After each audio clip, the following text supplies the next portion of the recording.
harus mengadu diri agar ringan perjuangan hidupku. Hanyalah padamu, siap kekasih jiwaku. Ya saya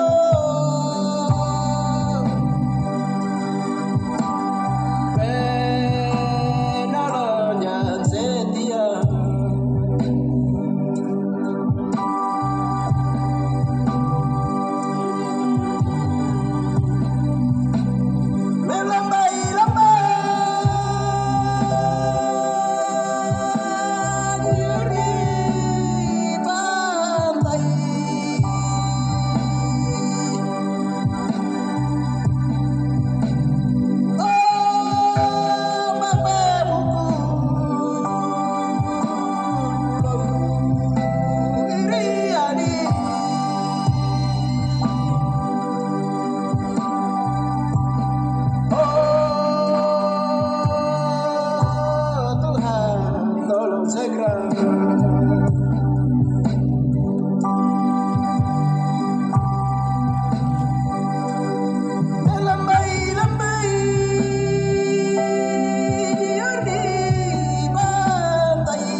Ternyata lebih dalam dari Samudra Pasifik.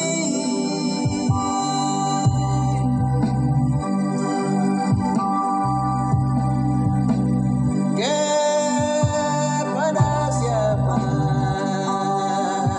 ku harus mengadu diri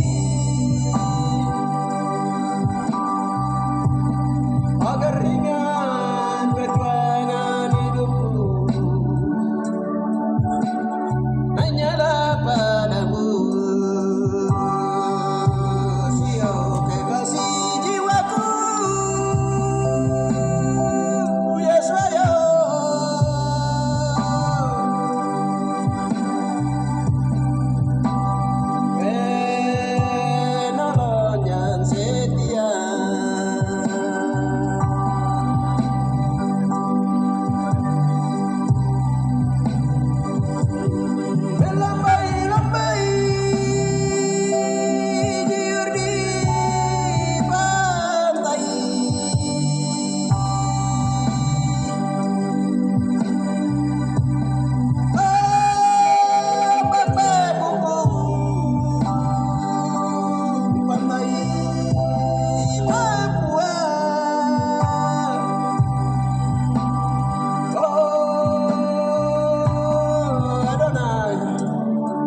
Shalom saudara-saudara terkasih di mana saja Anda berada, orang-orang asli Papua yang ada di seluruh tanah Papua, luar negeri yang karena suaka politik dan juga yang karena mengidam berbagai pendidikan di berbagai disiplin ilmu di seluruh dunia. Salam saudara-saudara terkasih, berhubungan dengan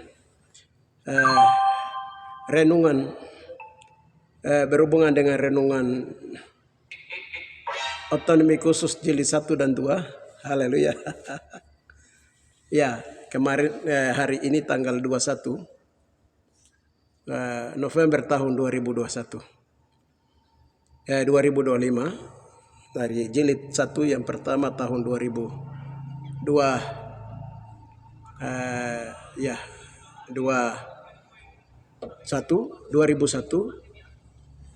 sampai dengan sekarang ini sudah masuk ke jilid 2. Dalam renungan kami merasa bersyukur karena kita ada di dalam otonomi khusus. Jawaban sebagai kemarin tahun 2000 itu setelah Mubes itu bagaimana orang Papua itu semua mendatangkan Presiden Gus Dur, lalu mereka meminta untuk Papua merdeka. Tapi Gus Dur itu dia kasih otonomi khusus jilid 1. Itu kami bersyukur. Terus yang kedua lagi 2005 itu kami bersyukur karena kami ada dalam otonomi khusus. Jadi dalam renungan itu kami merenungkan itu di hadapan Tuhan. Rencananya begitu paginya, tetapi kami dikagetkan dengan mimpi. Jadi saudara-saudara terkasih, dalam mimpi itu, jadi saya ada di dalam mimpi saya ada di Dautudag. Dautudag itu tempat jaga atau tempat pertigaan, tempat jaga itu posisi dia ada di Wagete 2 depan gereja Katolik. Di situ macam ada binatang yang mau dekati saya, tapi saya langkai binatang itu. Jadi paginya baru kami berdoa tanya Tuhan ini apa? Saya mimpi seperti ini, lalu dari teman hamba Tuhan, dia melihat bahwa itu ada buah pinang, jadi luda-luda buah pinang yang tua maupun yang kebe, yang tua maupun yang muda. Jadi mereka ada buah luda di situ, di tempat yang tadi yang nanti disebut dengan Dr. Dag itu, depan gereja Katolik Wagete 2. Jadi kami tanya, kenapa itu siapa buang luda di situ? Apakah orang Papua, orang pendatang? Ya, Tuhan bilang itu orang-orang pendatang. Jadi kalau mereka makan buah pinang, lalu buang ludah ke bawah, ada pinang gebe, pinang yang tua maupun pinang muda, dan mereka buang ke bawah ke ludah. Itu artinya bahwa orang-orang Muslim,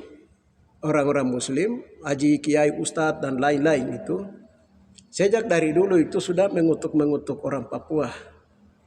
Ya, mengutuk orang Papua. Kenapa mereka harus pakai pinang sirip, pinang kapur? Jadi kami berdoa tanya lagi, haleluya. Itulah yang kesukaan dari orang Papua, makan sirip pinang kapur.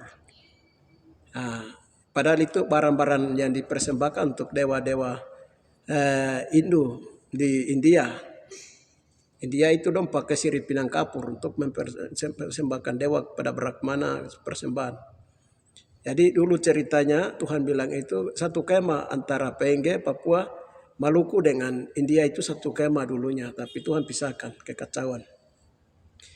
Jadi singkat cerita, dalam ini kami berdoa tanya Tuhan begini, Tuhan perlihatkan lagi, itu mereka ada kutuk orang Papua. Itu hampir itu ada binatang Dracula, tengkorak Dracula. Ini kami tanya, itu tengkorak Dracula itu dari mana? Itu mereka bertapa di Gunung Kawi. Dari Gunung Kawi mereka bertapa. Lalu hampir setiap rumah di Papua itu, setiap rumah orang asli Papua, rumah itu ada Dracula, ada yang tempel 2, ada yang tempel 3. Roh Kudus bongkarkan rahasia itu, saudara-saudara terkasih. Roh Kudus bongkar rahasia itu. Lalu kami berdoa, ini bagaimana? Padahal ini pagi ini kami bersyukur bahwa Tuhan bilang Tuhan perlihatkan itu.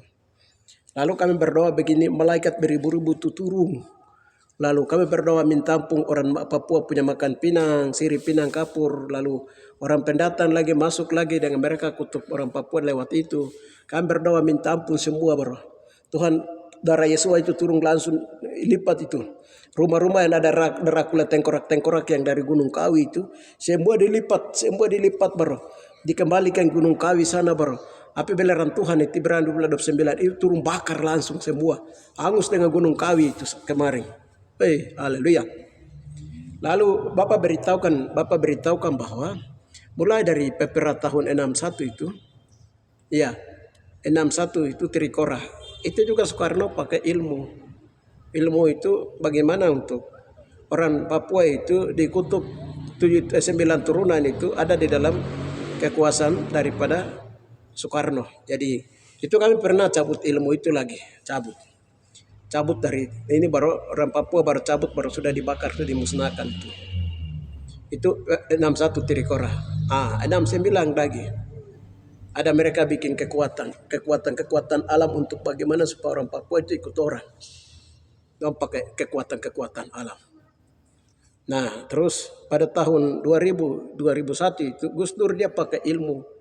Jadi Gus Dur juga dia bilang begini, semua orang Papua punya yang pintar-pintar itu punya otak itu diambil baru dia masukkan dari dubur baru dia bawa ke Jakarta, dia taruh di Gunung Kawi. Itu akibatnya itu dia cepat mati Gus Dur itu akibatnya Tuhan bilang. Soekarno juga begitu. Soekarno dia sudah datang sebelum Indonesia merdeka itu dia ambil kekayaan dari Papua baru dia kembali ke Jawa dia kasih merdeka Indonesia tapi dia tidak bersyukur di situ. Tuhan bilang begitu. Dia tidak bersyukur. Akhirnya Soekarno yang memerdekakan itu dia sendiri tidak menikmati kemerdekaan itu. Itu saudara-saudara terkasih yang Tuhan perlihatkan bagaimana dengan renungan Optonomikus jilid 2 itu. Ya, jilid 1 dan 2. Jadi kami merasa bersyukur tapi Tuhan perlihatkan rahasia durhaka neraka yang sedang bermain ini. Jadi saudara-saudara terkasih, tadi kita dengar lagu. Itu permenungan bagaimana ternyata hanya Tuhan yang bisa membebaskan kita orang Papua. Karena masalahnya itu orang bangsa-bangsa ikat dengan kekuatan kuasa gelap dan itu sudah mulai satu persatu terlepas. Saudara-saudara, kita lihat di Efesus 6:12. Perlengkapan rohani, akhirnya hendaklah kamu kuat di dalam Tuhan, di dalam kekuatan kuasanya. Kenakanlah seluruh perlengkapan senjata Elohim supaya kamu dapat bertahan melawan tipu muslihat iblis. Karena perjuangan kita bukanlah melawan darah dan daging, tetapi melawan pemerintah-pemerintah, melawan penguasa-penguasa, melawan penghulu-penghulu dunia yang gelap. Melawan roh-roh jahat di udara. Haleluya. Jadi kita orang Kristen itu punya perjuangan itu. Kalau sudah seperti itu, kita sudah bicara. Kita sudah bermohon dan mereka tidak mau dengar, itu harus cari tahu apa yang membuat sampai mereka itu macam bebal tidak mau dengar. Haleluya. Ini upaya orang-orang pintar yang turun ini orang Papua orang-orang pintar yang turun untuk menggugat itu sampai set. Tapi kenapa mereka tidak mau dengar? Ada apa di balik itu? Ya ada apa di balik itu? Ya itu ada udang di balik batu yang tadi kita beritahukan itu. Roh Kudus memberitahukan bersahanya sampaikan apa yang Roh Kudus bukakan. Inilah yang disebut dengan perjuangan bukan melawan darah daging tapi melawan penghulu penguasa, melawan roh jahat dan awan-awan gelap. Dracula ini dihancurkan. Itu melalui doa peperangan rohani Yesus ada di kepala barisan. Saudara-saudara terkasih. Ya oke saja perjuangan itu berjalan dengan berbagai cara.